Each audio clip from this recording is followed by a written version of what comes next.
tapat, matatag at maaasahan balitang tama at totoo lamang dito sa Pilipinas Network. Magandang araw sa ating mga kababayan sa Pilipinas at sa buong mundo. Huwag kalimutang pusuan ang video, sumubaybay at pindutin ang batingaw upang lagi kayong updated sa balita. Simulan na natin. Isang panibagong paglala ng tensyon ang naganap sa gitnang silangan matapos maglunsad ang Saudi Arabia ng serye ng mga pag-atake sa Hodeidah, Yemen na kasalukuyang kontrolado ng armadong grupong Houthi. Nagdulot ang hakbang na ito ng matinding pangamba na muling lalawak ang hidwaan sa rehiyon sa gitna ng nagpapatuloy na tensyon sa pagitan ng Estados Unidos at Iran. Agad na nagbabala ang Ministry ng Ugnayang Panlabas ng pamahalaang pinamamahalaan ng Houthi laban sa Saudi Arabia. Ayon dito, magiging napakamahal para sa Riyadh ang pag-atake sa Hodeidah at maaari itong humantong sa matinding ganting tugon. Idineklara ng Houthi na ang pagpuntirya sa lungsod ay maaaring magbukas ng panibagong yugto ng magkakasunod na ganting atake sa pagitan ng dalawang panig. Ayon sa Al Masirah TV, na pinamamahalaan ng Houthi, tinamaan umano ng mga pag-atake ang mga pasilidad ng kumpanyang pangtelekomunikasyon ng Estado sa Hodeidah. Iniulat din ng himpilan ang magkakahiwalay na pagsabog at pag-atake sa Camaran Island na matatagpuan malapit sa baybayin ng Dagat na Pula. Sinabi naman ng koalisyong pinangungunahan ng Saudi Arabia na mga pasilidad militar ng Houthi ang pinuntirya nito. Hindi pa malayang nakukumpirma ang buong lawak ng pinsala at ang eksaktong katangian ng mga lugar na tinamaan.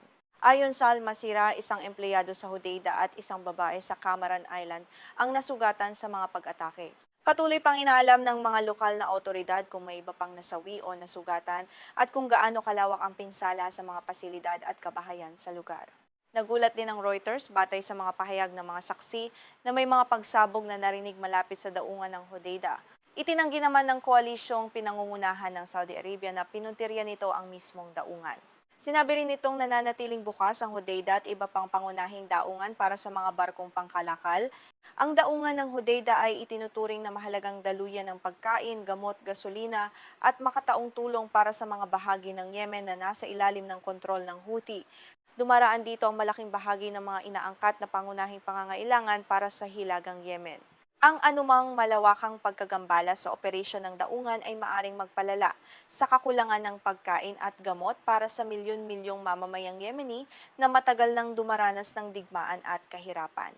Sa panig ng koalisyon, isinisi ni Major General Turki Al-Maliki, tagapagsalita ng puwersang pinangungunahan ng Saudi Arabia, sa Houthi ang paglala ng sitwasyon. Inilarawan niya ang mga pag-atake ng grupo laban sa mga barko sa Dagat na Pula bilang mga kilos na nagbabanta sa seguridad ng paglalayag at lumalabag sa pandaigdigang batas. Ayon sa koalisyon, hindi maaaring palampasin ang mga pag-ataking naglalagay sa panganib sa mga barkong pangkalakal, tripulante at mahahalagang ruta ng kalakalan. Sinabi ni Al-Maliki na patuloy na magsasagawa ang koalisyon ng mga kinakailangang operasyon upang protektahan ang rehiyon at panatilihing bukas ang mga rutang pandagat. Nagbabala siyang tutugon ng koalisyon ng walang pag-aalinlangan kung magpapatuloy ang Houthi sa mga itinuturing nitong mapanganib at pag-alit na operasyon. Nagpapataas ang pahayag na ito sa posibilidad ng mas malawak na aksyong militar kung hindi mapipigil ang palitan ng mga pag-atake. Noong Huwebes, Hulyo 23, sinabi ng Houthi na pinuntirya nito ang dalawang barkong tangke ng langis ng Saudi Arabia sa Dagat na Pula gamit ang mga ballistic missile, cruise missile at drone. Kinumpirma ng Saudi Arabia na nagkaroon ng sunog sa unahang bahagi ng barkong Encelia. Naiulat namang ligtas ang lahat ng tripulante nito. Hindi pa malayang nakukumpirma ang pahayag ng Houthi na matagumpay din nitong tinamaan ang ikalawang barko. Ayon sa grupo, lumabag ang mga barko sa pagharang pandagat na inanunsyo nito laban sa mga sasakyang pandagat na may kaugnayan sa Saudi Arabia. Inanunsiyo ng Houthi ang pagharang noong Hulyo 20 bilang tugon sa pag-atake sa pandaigdigang paliparan ng Sana noong nakaraang linggo. Inilarawan ng grupo ang hakbang bilang ganting tugon sa pambobomba sa paliparan na kasalukuyang nasa ilalim ng kontrol nito. Inako naman ng pamahalaan ng Yemen na kinikilala ng pandaigdigang komunidad at sinusuportahan ng Saudi Arabia ang pananagutan sa pag-atake sa paliparan. Sinabi nitong pinuntirya ang paliparan upang pigilan ang paglapag ng isang eroplano mula sa Iran na umano'y walang kinakailangang pahintulot. Ipinakikita ng insidente kung paano naaapektuhan ng tunggalian ng mga rehiyonal na kapangyarihan ang nagpapatuloy na digmaan sa loob ng Yemen. Ayon kay Yahya Sare, tagapagsalita ng militar ng Houthi, ang pag-atake sa paliparan ay nagbabadya ng pagtatapos ng yugto ng pagpapahupa ng tensyon na pinanatili ng dalawang panig mula noong 2022. Nagpapataas ang deklarasyon sa panganib na muling sumiklab ang malawakang labanan sa Yemen matapos ang ilang taong relatibong katahimikan. Bagamat hindi naging formal at permanente ang tigil putukan noong 2022, nakatulong ito upang mabawasan ang malalaking operasyong militar sa pagitan ng Houthi at ng koalisyong pinangungunahan ng Saudi Arabia. Ito ang naging pinakamahabang panahon ng relatibong katahimikan mula nang makialam ang koalisyon sa digmaan noong 2015 upang suportahan ang pamahalaan ng Yemen. Ang posibleng pagbagsak ng marupok na kaayusang ito ay malaking dagok sa mga pagsisikap ng United Nations na makamit ang isang pangmatagalang kasunduang pangkapayapaan. Maaari rin itong magpalala sa isa sa pinakamalulubhang krisis na makatao sa buong mundo. Habang nagsasagawa ang Houthi ng mga operasyon laban sa mga barkong iniuugnay nito sa Israel at Saudi Arabia, nanatili itong malayo sa direktang pakikidigma sa pagitan ng Estados Unidos at Iran. Gayunman, ipinakikita ng mga bagong pangyayari na unti-unti itong nasasangkot sa mas malawak na hidwaan sa rehiyon. Maaari itong magkaroon ng malubhang epekto sa seguridad ng Yemen, Saudi Arabia, Dagat na Pula at iba pang kalapit na lugar. Ang patuloy na palitan ng mga ganting atake sa pagitan ng Houthi at Saudi Arabia ay nagdadala ng panganib ng mas malawak na digmaan. Maaari ring itong magdulot ng panibagong pagkagambala sa pandaigdigang ekonomiya kung maapektuhan ang paglalayag sa Dagat na Pula. Ang pagtaas ng panganib sa rutang ito ay maaring magpalaki sa gastos sa seguro, gasolina at pagpapadala ng mga produkto sa pagitan ng Asya at Europa. Ang Dagat na Pula at Kanal ng Suez ay kabilang sa pinakamahahalagang rutang pandagat sa buong mundo. Dumaraan sa rutang ito ang mahigit 1/5 ng pandaigdigang kalakalan ng mga container.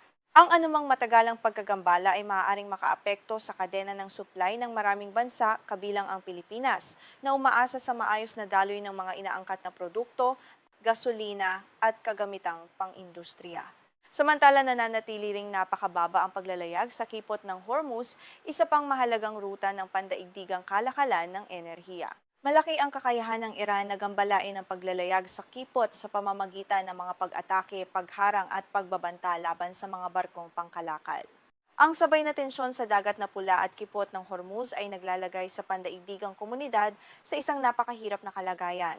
Kapag sabay na naapektuhan ang dalawang rutang ito, maaaring magkaroon ng malubhang kakulangan sa supply ng langis, pagtaas ng presyo ng gasolina at paglakas ng inflasyon sa maraming bansa. Nilinaw naman ni Mohammed Abdul Salam, tagapagsalita ng Houthi, na hindi ganap na isinasara ng grupo ang kipot ng Bab al-Mandeb. Ang kipot na ito ang nag-uugnay sa Dagat na Pula at Golpo ng Aden na patungo naman sa Dagat Arabia at Karagatang Indiano. Ayon kay Abdul Salam, mananatiling bukas ang ruta para sa mga barkong walang kaugnayan sa Saudi Arabia at sa kasalukuyang hidwaan. Sinabi niya sa isang pahayag sa platapormang panlipunan na limitado lamang sa mga barkong may kaugnayan sa Saudi Arabia ang idineklarang pagharang pandagat. Ayon sa kaniya, tugon ito sa itinuturing ng Houthi na pagkubkob ng Saudi Arabia sa Yemen at sa kabiguan ng mga pag-uusap na makamit ang isang kasunduang gumagalang sa seguridad, soberanya at kalayaan ng mamamayang Yemeni. Gayunman, nag-aalala ang mga taga-suri na maaaring magkaroon ng pagkakamali sa pagkilala sa mga barko o lumawak ang saklaw ng mga pag-atake habang tumitindi ang hidwaan. Ang mga nakaraang operasyon ng Houthi sa Dagat na Pula ay nakaapekto rin sa ilang barkong walang malinaw na kaugnayan sa mga bansang ipinahayag nitong target. Nananatiling lubhang pabago-bago at mapanganib ang sitwasyon sa Yemen habang patuloy na nagpapalitan ng mga banta at pag-atake ang magkabilang panig. Patuloy na nananawagan ang pandaigdigang komunidad para sa pagpapahupa ng tensisyon upang maiwasan ang panibagong malawakang digmaan at mas malubhang sakunang makatao. Habang nagpapatuloy ang palitan ng mga pag-atake, lumalaki ang panganib sa mga sibilyan, pandaigdigang paglalayag, supply ng enerhiya at katatagan ng buong gitnang silangan. Isang malaking kaguluhan sa diplomasya ang yumayanig sa ugnayan ng Washington at Riyadh matapos magtakda si Pangulo Donald Trump ng mga bagong kondisyon sa kasunduang nuklear ng Estados Unidos at Saudi Arabia, wala pang 24 na oras matapos itong lagdaan.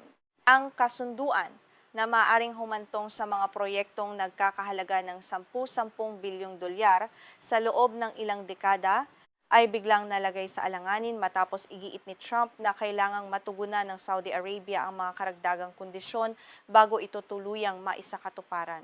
Bago ang biglaang pagbabagong ito, nagtipon ang mga opisyal ng Estados Unidos sa tanggapan ng kagawaran ng enerhiya sa Washington noong hapon ng Hulyo 22. Naroon ang mga watawat ng dalawang bansa habang nakakonekta sa pamamagitan ng pulong sa video si kalihim ng enerhiya Chris Wright at ang kanyang katapat mula sa Riyadh. Itinuring ang seremonya bilang mahalagang hakbang matapos ang halos 2 dekada ng masalimuot na negosasyon tungkol sa kooperasyong nukleyar sa pagitan ng Estados Unidos at Saudi Arabia. Malaking tagumpay sana ito para sa Saudi Arabia dahil binubuksan ng kasunduan ang posibilidad na makapagpayaman ito ng uranium sa sarili nitong teritoryo kapag natugunan ang mga itinakdang kondisyon. Gayunman, hindi nangangahulugan ang kasunduan na automatikong ililipat ng Estados Unidos sa Riyadh ang teknolohiyang kinakailangan para sa pagpapayaman ng uranium. Marahalan ng Evanian at Mara Pumapapito, Olendo.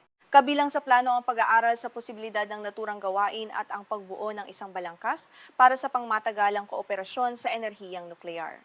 Nakita ang kasunduan bilang mahalagang tagumpay para sa kaharian sa ilalim ng pamumuno ni Crown Prince Mohammed bin Salman at bilang palatandaan ng lumalalim na ugnayan nito sa Washington. Gayunman, noong Hulyo 23, isang araw lamang matapos ipahayag ang kasunduan, naglabas si Trump ng pahayag sa Truth Social. Itinanggi niyang pinayagan na ng kaniyang administrasyon ang Saudi Arabia na malayang magpayaman ng uranium. Iginiit din niyang kailangang matugunan ang mga bagong kondisyon bago magpatuloy ang kasunduan.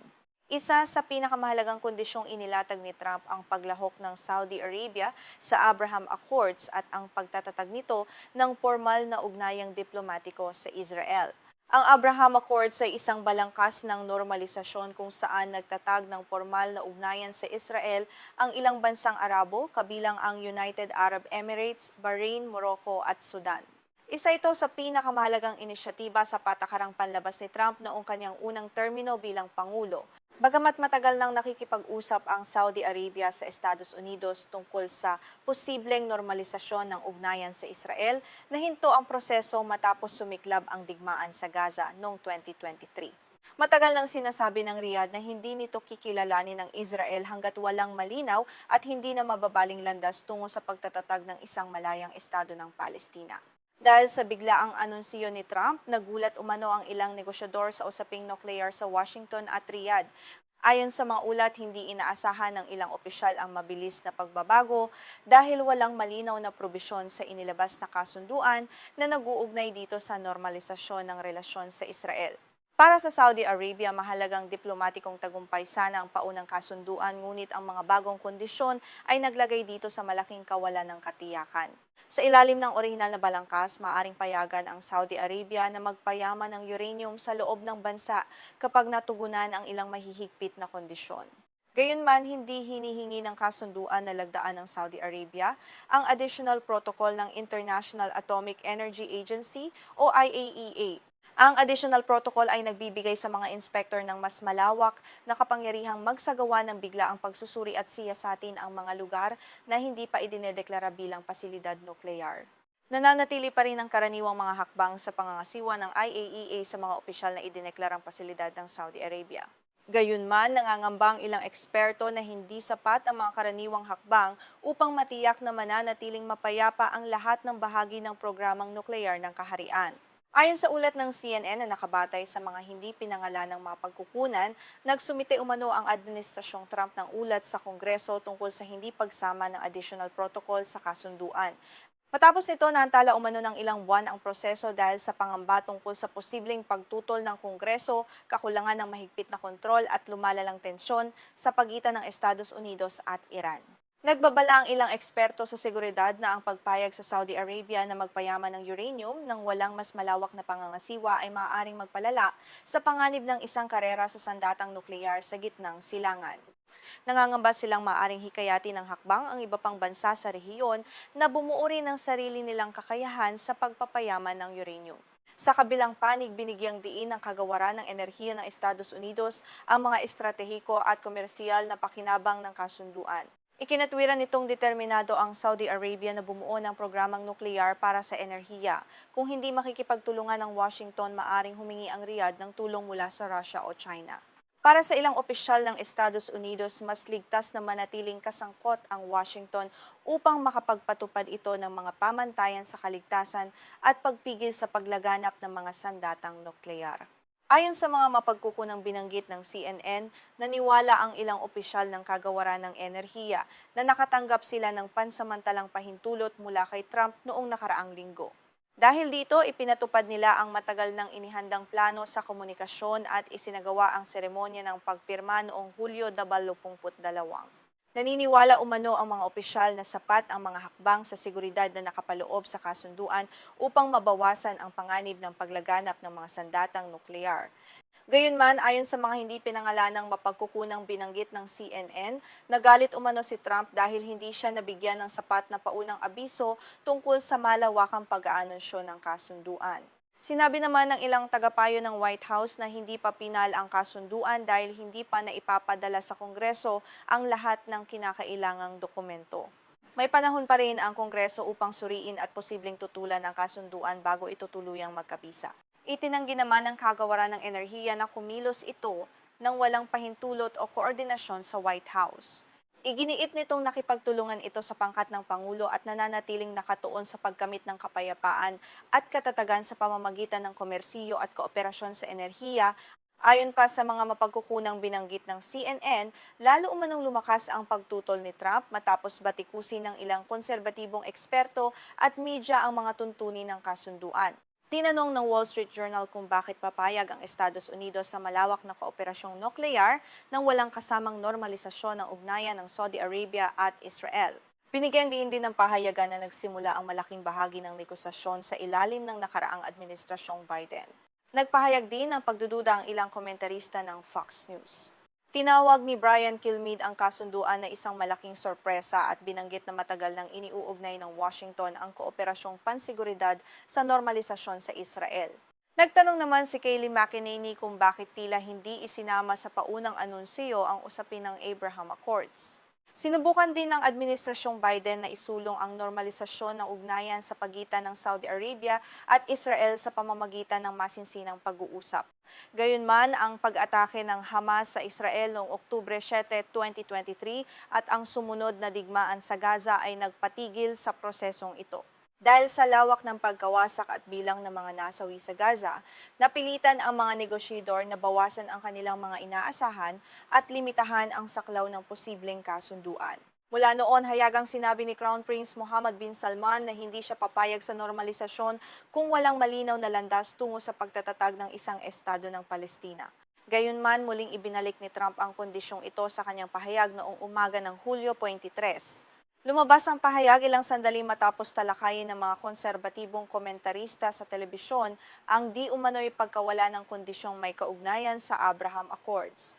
Iginiit naman ng tagapagsalita ng White House na si Taylor Rogers na nagkakaisa ang pangkat ng enerhiya ng administrasyon. Ayon sa kaniya, matagal nang nakatali ang kasunduang nuklear sa paglahok ng Saudi Arabia sa Abraham Accords at sa layunin ng administrasyon na palawakin ang kapayapaan sa rehiyon. Sa kabilang panig, itinanggi ng kagawaran ng enerhiya na kumilos ito ng walang pahintulot ng White House. Sinabi nitong maayos ang naging koordinasyon at layunin ng kasunduan na palakasin ang kapayapaan sa pamamagitan ng kooperasyong komersyal sa halip na armadong tunggalian. Nananatiling hindi malinaw kung bakit hindi malinaw na lumitaw sa anunsyo noong Hulyo 22 ang kondisyong may kaugnayan sa normalisasyon sa Israel. Ipinakikita ng magkakaibang pahayag ang malaking kalituhan tungkol sa proseso ng paggawa at pag-aanunsyo ng kasunduan kahit iginiit ng White House at kagawaran ng enerhiya na nananatiling magkakaugnay ang kanilang mga posisyon. Sa ngayon, nalalagay sa alanganin ang pangmatagalang kooperasyong nuklear ng Estados Unidos at Saudi Arabia. Nananatiling pangunahing usapin kung tatanggapin ng Riyadh ang mga bagong kondisyon, kung papayag itong talikuran ang pagpapayaman ng uranium at kung handa itong gawing normal ang ugnayan sa Israel nang walang malinaw na kasunduan tungkol sa pagtatatag ng Estado ng Palestina. Ang magiging sagot ng Saudi Arabia ang magpapasya kung magpapatuloy ang kasunduan o muling babalik sa mahabang yugto ng negosasyon ang dalawang bansa.